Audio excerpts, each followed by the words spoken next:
Oke, assalamualaikum warahmatullahi wabarakatuh dan semangat pagi. Baiklah, kali ini masih dalam kelanjutan server series ya untuk mata kuliah jaringan komputer ataupun yang membahas tentang Linux Debian serta beberapa aplikasi server lainnya.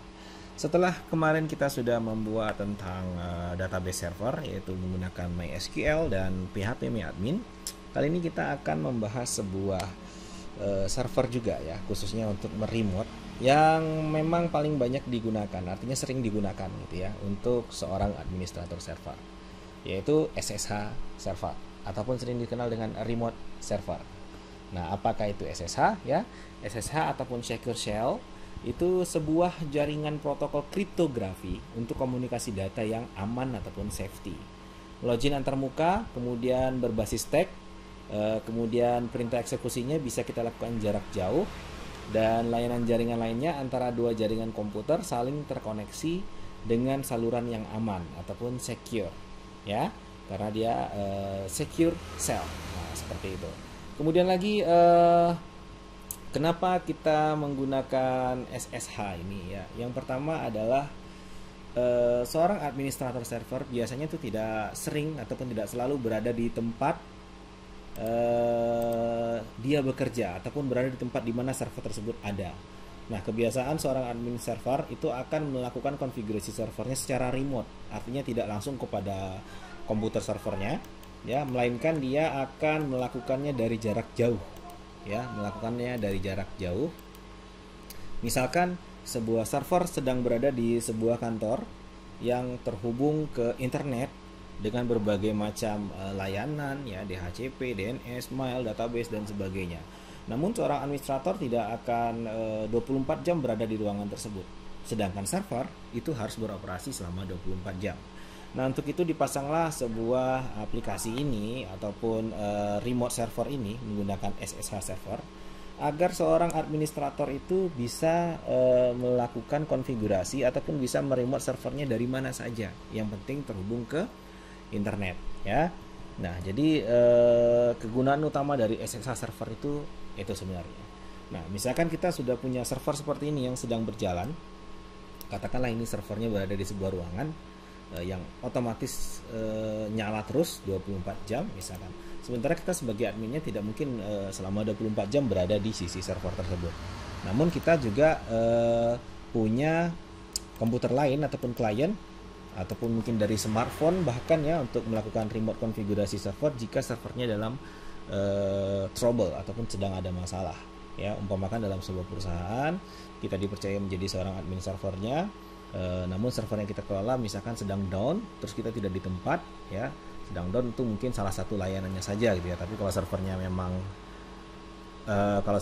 mati total ya, mau tidak mau kita harus ke fisiknya. Tapi kalau seumpama kita hanya ngecek koneksi ataupun kita memastikan sebelum kita bergerak ke lokasi server tersebut berada, kita bisa memantau dulu dengan smartphone. Misalkan ada laporan dari atasan kita ataupun dari bos kita bahwa internet kita tidak terkoneksi, misalkan seperti itu contoh. Sementara kita tidak berada di sisi server pada saat itu, kita bisa gunakan mungkin dengan smartphone ataupun laptop. Dengan SSH server ini kita bisa masuk ke dalam server kita ya. Kita bisa masuk dengan server kita, kita bisa memastikan ini yang tidak terkoneksi apakah memang server kita tidak terkoneksi ke internet atau mungkin internet tersebut connect ke server tapi tidak connect ke klien. Nah, itu bisa kita pantau ya. Seumpama internetnya tidak terkoneksi ke server kita, otomatis kita tidak bisa melakukan remote ke server tersebut ya, karena kita menggunakan jaringan internet ataupun kita menggunakan VPN juga melalui jaringan internet, kecuali kita punya jaringan lokal yang cukup luas. Nah, tapi kalau seumpamanya di server kita tuh tetap terkoneksi ke internet, artinya server kita terhubung ke internet dan kita bisa terhubung ke server, dan untuk mengecek yang ada di bawah server, di klien-klien yang ada di bawah server, apakah permasalahannya di mana, mungkin hubnya mati atau PC-nya mati ataupun ada masalah lain di sana, kita bisa monitor di server. Nah, tidak mesti kita berada di posisi server tersebut. Kita bisa saja dari jarak jauh dengan handphone ataupun dengan laptop. Yang penting kita bisa terhubung dengan server kita, baik melalui jaringan lokal kita yang mungkin luas ataupun melalui jaringan internet atau bahkan melalui jaringan VPN itu sendiri. Nah, sekarang Seumpama kita berada di luar tadi, server kita ada di tempat lain, tentunya kita tidak bisa berhadapan langsung mengetikkan perintah-perintah langsung di server tersebut.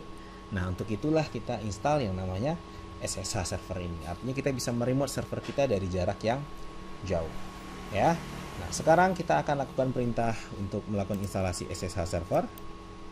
Nah, di sini ya kita ketikkan perintah instalasi seperti biasa, apt min-get install SSH.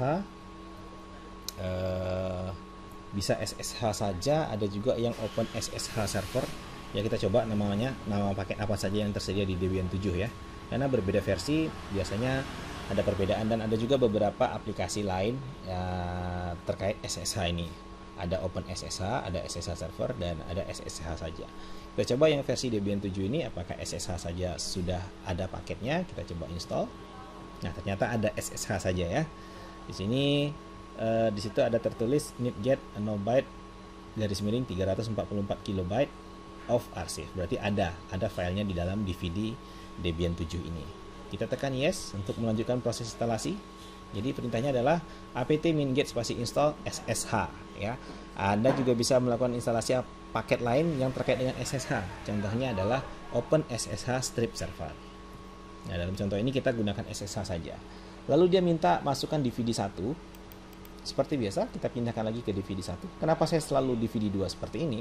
Karena ketika saya tetapkan di DVD 1, ketika mesin ini restart seperti awal video ini tadi, kalau kalian menyimak, di awal video ini tadi dia akan langsung booting dan masuk ke dalam DVD 1 untuk melakukan proses instalasi.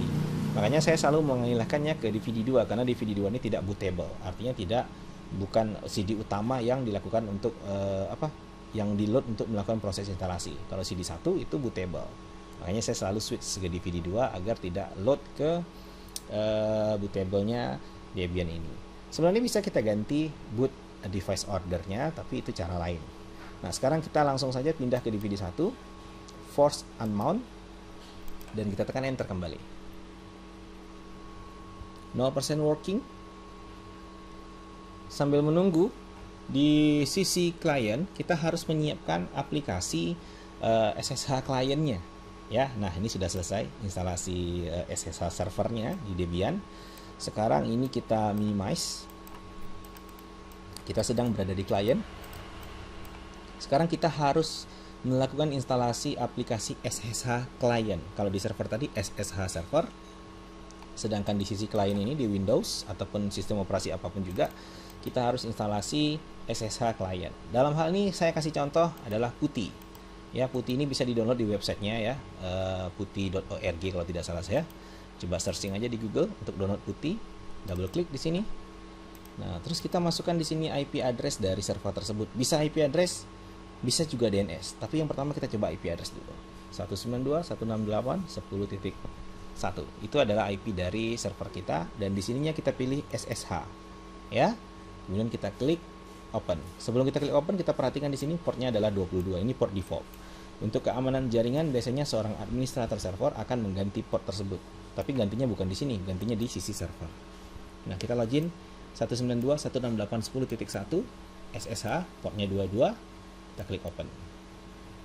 Nah, jika ada warning seperti ini, kita pilih yes. Ya, kalau tidak ketemu warning seperti ini, biasanya SSH servernya belum terinstall di sisi server. Kita tidak bisa melakukan remote access kalau SSH-nya tidak terinstall di sisi server. Ya, nah seperti ini kalau sudah yes, kita akan bisa login di sisi server seperti yang kita lakukan seolah-olah kita berada di depan server. Nah, kira-kira seperti itu. Nah, sekarang misalkan ini saya tutup. Saya login lagi, tapi kita gunakan domain ya, karena kita sudah membuat DNS server. Semestinya bisa jaringan.com. Kita klik open. Oke, sama, terbuka ya. Karena kita sudah ada DNS server, jadi kita juga bisa menggunakan nama domain. Sekarang kita uji apakah benar SSH tersebut. Jika tidak ada, tidak bisa kita buka. Nah, kita uninstall paketnya. Sebelumnya kita hanya membahas bagaimana cara melakukan instalasi paket. apt min-get install nama paket, enter. Sekarang saya mau coba ajarkan bagaimana cara menghapus paket instalasinya. Saya contohkan SSH ini akan kita hapus. Perintahnya adalah apt min-get purge. Ya, ini menghapus secara purge itu gimana ya? Benar-benar bersih gitu ya. Di beberapa software ini ada juga hal-hal manual yang harus kita lakukan, tapi di software-software biasa umumnya purge ini udah purge ini ya memang sudah bisa menghapus instalasi tersebut dengan bersih ya, tidak hanya remove seperti biasa. apt min-get purge ya, tulisannya purge, kemudian nama paket sini SSH, enter, yes, enter, removing SSH, selesai. Sekarang kita kembali ke sisi klien. Sini kita coba ketikkan lagi IP address misalkan 10.1. Sekarang posisinya SSH servernya sudah kita uninstall kalau di Windowsnya ya, sudah kita remove tadi, sudah kita purge ya, purge. Kita klik open. Nah, di sini ternyata masih bisa. Kita coba lagi. Oke, berarti ada SSH lain yang jalan di sisi server. Kita coba lihat ya, etc init .d SSH status. Oh, SSHD-nya running. Berarti ada SSHD di sini. Kita stop misalkan ya. Kita stop dulu. Ada aplikasi lain SSH-nya tapi SSHD namanya. Atau kita coba remove juga. apt min-get remove. Sorry, apt min-get purge saja. SSHD. Oke, tidak ada SSHD, berarti service SSH-nya harus kita stop dulu ya. Sudah dibuang tapi service-nya masih ada. Ini .d SSHD stop. Sudah stop. Sekarang kita lihat lagi statusnya apakah sudah stop. Ini .d SSH status. Oke, file SSHD running. Untuk lebih bagusnya kita init 6 untuk kita restart ya. Siapa tahu habis kita purge tadi service-nya masih jalan sehingga masih bisa kita buka di sini. Kita tutup. Oke. Sekarang kita lihat lagi servernya sedang restart.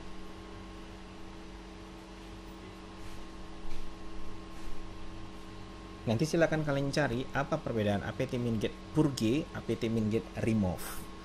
Silakan cari apa perbedaannya, nanti akan kita bahas. Nah, seperti ini yang saya bilang tadi, kalau saya defaultkan DVD1 jadinya dia setiap kali restart akan balik ke instalasi seperti ini. Caranya gampang, kita masuk ke menu setting untuk merubahnya supaya tidak perlu kita ganti-ganti. Oke, tapi ini semuanya abu-abu ya, alias tidak bisa ya, uneditable. Caranya mesinnya harus dimatiin dulu, power off. Kemudian kita buka lagi VirtualBox-nya. Di bagian Debian kita klik setting, kemudian bagian sistem, ini floppy-nya kita hapus saja dan kita taruh paling bawah, dan hard disk kita taruh paling atas agar dia tidak membaca optical disk terlebih dahulu, melainkan dia langsung membaca hard disk ya, karena sistem operasi sudah kita install di hard disk. Kalau tadi sebelumnya optical disk seperti ini. Jadi kalau saya buat di sini mountnya DVD1, otomatis dia akan reboot dan membaca boot DVD1 dan melakukan proses install secara terus-menerus. Jadi saya ganti hard disk. Oke, kita jalankan lagi. Nah, di sini saat jalan seharusnya dia tidak akan kembali ke menu instalasi Debian karena kita sudah pindahkan bootable-nya di hard disk. Oke. Sambil jalan nanti kita akan cek apakah SSH tadi masih running ataupun betul-betul sudah terbuang ya. Sama seperti aplikasi pada Windows, biasanya ada aplikasi yang sudah kita uninstall itu untuk lebih bersihnya kita diminta untuk merestart sistem operasi kita. Nah, jadi tadi mungkin hal itu terjadi, lupa kita untuk merestartnya. Kita login lagi. Kita cek lagi servicenya ya. etc init.d, kita lihat SSH status. SSHD-nya running, masih running ternyata. Ya, coba saya buang. apt min-get, coba remove ya, remove SSH. Oke, sudah. Kemudian apt min-get purge SSH. Oke. etc init.d SSH status. Ternyata SSHD-nya masih running ini. Error Linux saya. Oke, nggak apa-apa. saya niatnya menguninstall tadi, niatnya membuktikan bahwa jika service SSH ini tidak ada, maka klien tidak bisa melakukan remote access. Jadi karena ini saya sudah uninstall, sudah remove, sudah purge, ternyata servicenya masih running ya. Mungkin ada beberapa kasus seperti itu dia error. Langsung saja kita coba stop. SSH stop. Kita stop paksa. Kita lihat lagi statusnya. Status oke, sudah violet ya, sudah tidak running. Kita coba uji lagi di klien. Pakai putih, kita masukkan pakai domain misalkan jaringan.com, enter, network error, connection refuse. Ini tidak connect ya. Tadi kita pakai domain, sekarang kita coba pakai IP address 192.168.10.1 masih SSH. Kita klik open. Nah, network error, connection refuse, ya, koneksi ditolak. Nah, jadi ya niat saya tadi untuk meremove aplikasi SSH itu agar terjadi hal itu, karena biar hilang semuanya. Tapi ternyata saya sudah remove, saya sudah push juga tidak hilang ya, tapi semestinya hilang. Ya, mungkin ada beberapa kasus error ataupun semacamnya di operating system, tidak masalah. Nah, sekarang di sini kita cek statusnya masih failed, artinya SSHD is not running. Sekarang kita jalankan SSHD-nya. Ya, etc/initd/ nama paketnya SSH, kemudian kita start. Nah, sekarang SSHD-nya sudah start. Kita jalankan lagi di klien. Kita buka dengan domain jaringan.com, enter. Nah, sudah bisa login. Root. Oke, passwordnya. Nah, setelah seperti ini, berarti kita sekarang sudah berada di sisi server dengan komputer klien. Ini komputer server yang asli ya, seolah-olah ini adalah komputer server yang asli, katakanlah di suatu tempat, dan ini kita mungkin di suatu tempat yang lain yang berada jauh dengan server tapi terhubung, baik itu melalui internet, VPN dan lain-lain. Kita sudah berada seolah-olah di depan komputer server yang sebenarnya, walaupun kita bekerja di komputer lain. Nah, kira-kira seperti itu. Itulah fungsi dari SSH server. Nah, bagaimana? Tertarik untuk melakukan instalasi sistem operasi Debian Linux ini? Dan konsepnya sudah jelas, bagaimana seorang administrator server itu ya, seorang administrator server itu bisa melakukan remote server yang dia kelola dari jarak jauh, ataupun mungkin ada penyerang-penyerang ataupun attacker dari jarak jauh juga yang memanfaatkan celah keamanan dari server kita ya. Khususnya biasanya yang sering dihack itu adalah server yang memiliki database, di mana data di dalam database tersebut tidak dilindungi, tidak dienkripsi, ataupun terlalu mudah untuk ditebak. Seperti tadi saya kasih tahu, misalkan usernya root, passwordnya juga root, ya terlalu mudah ditebak. Jadi kalau ada orang lain terhubung ke internet, tahu dia misalkan ya mungkin domain kita ataupun server kita tidak kita proteksi, ya mereka bisa membaca data dalam server kita dari jarak jauh. Nah, kira-kira seperti itu caranya. Untuk itu SSH tadi default dari portnya seperti ini. SSH itu port standarnya pasti 22. Nah, biasanya hacker ataupun attacker akan memanfaatkan port ini. Dia akan mencoba nih port 22, ataupun dia bisa menggunakan scan port-port yang terbuka pada sisi server. Misalkan menggunakan software Nmap. Dia akan melihat port-port mana saja yang terbuka. Nah, misalkan seperti itu. Nah, kalau secara umum port ini biasanya tidak dirubah ya, namun orang seluruh dunia boleh dibilang seperti itu yang berkutat di bidang jaringan, biasanya dia akan tahu SSH itu portnya 22, telnet itu portnya 23. Nah, misalkan seperti itu. Nah, jadi seorang administrator server biasanya akan mengganti port ini, port default ini menjadi port yang dia anggap safe dan hanya dia yang tahu. Jadi ketika dia login seperti ini, portnya ini hanya dia yang tahu. Mungkin dia ganti portnya 2020 misalkan seperti itu. Tapi tetap bisa kebuka SSH, cuman portnya dia sudah ganti. Menggantinya harus pada sisi server. Nah, itu dia manfaat dari SSH server ataupun remote server. Sekian dulu dari saya. Mudah-mudahan seri untuk jaringan kali ini bisa difahami dan dimengerti. Jika ada yang tidak dimengerti, silakan tinggalkan komen di kolom komentar dan bahas apa yang tidak mengerti ataupun tanyakan apa yang tidak mengerti di WhatsApp group yang sudah dibuat. Demikian dari saya, semoga bermanfaat. Assalamualaikum warahmatullahi wabarakatuh. Semangat pagi. Belum selesai. Ada yang saya lupa. Selama ini saya tinggal tutup, close Camtasia recordernya. Kali ini saya akan tunjukkan bagaimana caranya, walaupun ini mesin virtual, kita juga harus memperlakukannya seperti mesin yang sesungguhnya. Nah, di sini adalah sebuah server yang asli. Kemudian di sini adalah server yang secara remote. Sebelum kita menutup video kali ini, kita harus shutdown dulu sistem operasi yang berada di server virtual ini. Perintahnya untuk Debian adalah init spasi 0. Kita lihat di sini yang remote-nya, di sini yang aslinya. Ketika saya shutdown di sini, apakah yang aslinya juga akan shutdown? Kita lihat. Oke, ternyata sama ya. Di sini kita kasih perintah, di sini yang shutdown ya, di server yang aslinya. Oke, dia stop semua service, stop kurir, stop POP3, stop DHCP, stop MySQL, stop web server, dan semua service dia stop dulu. Jadi jangan main close saja, meskipun dia mesin virtual ya. Nah, jadi kita harus juga perlakukan dia seperti mesin yang sesungguhnya, karena memang sistem operasi yang berjalan adalah sistem operasi yang sesungguhnya. Ketika server sudah stop, maka putih fatal error, server unexpectedly closed network connection. Artinya servernya sudah menutup koneksi. Kita tak lagi bisa terhubung dengan server ya. Ini tak lagi berguna, tak berfungsi ya. Saya ketik juga di keyboard, tidak berguna karena servernya sudah off. Dia tinggal close. Dan di Windows XP-nya juga saya klik start, turn off computer, dan turn off untuk shutdown. Nah, di Oracle VirtualBox Manager-nya saya close saja. Nah, sekarang sudah selesai, baru kita closing. Assalamualaikum warahmatullahi wabarakatuh dan semangat pagi.